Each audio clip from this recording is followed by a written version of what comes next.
Assalamu alaikum wa rahmatullahi wa barakatuh, everyone out there. Bismillah, alhamdulillah, wa salatu wassalamu ala rasulillah. I pray you're well and preparing for your best Ramadan ever, inshallah ta'ala. This is 1 year, Ramadan will not catch us off guard, bi'idhnillah. And I ask Allah subhanahu wa ta'ala to bless you in your preparations and to bless you and your loved ones in these coming days, spiritually and mentally and emotionally and physically and everything in between. I'll keep it extra short this evening, but something that I've been thinking about since the beginning of this crisis. Allah subhanahu wa ta'ala says, وَذَكِّرْهُمْ بِأَيَّامِ اللَّهِ, and remind the people about the days of God. What are the days of God? Because all days belong to Allah subhanahu wa ta'ala, even the greatest day of all, the day of judgment. But the days of God are the days when God became most manifest in our dunya, in our worldly lives, when the power of Allah and the control of Allah and the retribution of Allah, like for example the day of the flood of Moses. This is an obvious day of God, the days of the destruction of the perished nations. But this does not discount or dismiss the fact that any day when God's almightiness becomes crystal clear and extra evident that it could be a day of God. And that is why we would not be venturing very far to say that we are living in a unique historical moment, that we should understand what we're living so that we can live that moment properly. I mean, subhanallah al-azim, how great is Allah that He ended the debates and He silenced the arguments with an event, not with a statement.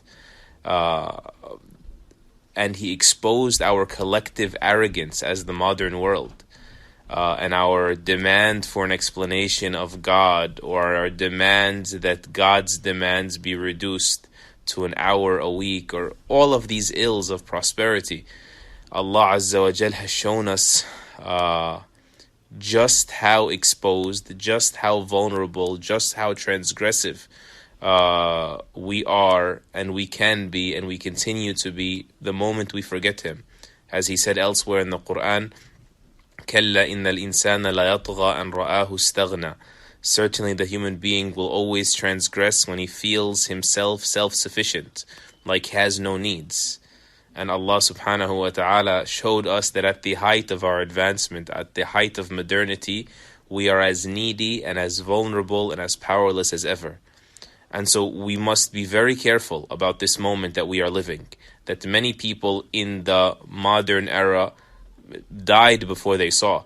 This is a huge deal. And what comes after this moment and this glaring reminder will also be critical. Because Allah Azza wa Jal said, in the verse where I mentioned to you a week ago, Allah subhanahu wa ta'ala said, why is it that when our punishment came to them, they didn't show their brokenness? Do you know what the very next verse says?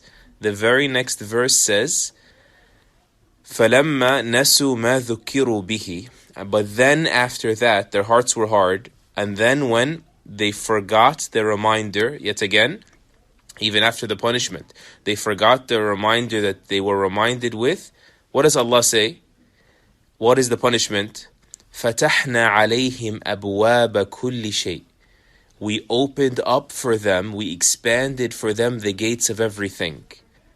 After they forgot the reminder, you think it's going to say we annihilated them. It says we opened the floodgates of prosperity for them. And then when they completely forgot what they were here for, forgot their purpose, forgot their mission, forgot their origin and their destination, we took them suddenly. فَرِحُوا بِمَا أُوتُوا. And once they rejoiced with the return of prosperity or with the increased prosperity, we snatched them suddenly. And so we need to be extremely careful about getting used to the lockdown and just saying, okay, alhamdulillah, not too bad, it's all right here. We got this under control. Of a few more days, a few more weeks, and things will be back to normal. That is an extremely dangerous mindset to have, because back to normal or what we call normal, is the exact thing that Allah shattered for us using this corona lockdown. Normal was not a good place. You know, the discussion on proving God's existence, the discussion to some extent, not entirely, but to some extent even gender, these are signs of entitlement, signs of privilege. In crises, no one talks about these things. No one speaks about atheism. No one speaks about, like just arbitrary gender reassignment or fluidity. And these things are superfluous is the word, right? They are extra. They are when you feel like you're in full control and you have everything in your hands. You begin to slip into this ugly, arrogant state of playing God. And that is what we need to immunize ourselves from. And that has to happen before Corona ends. Like, what aggressive changes will I make in my life to further and advance myself as the subject of God, as the subservient, submissive, devout servant of Allah subhanahu wa ta'ala.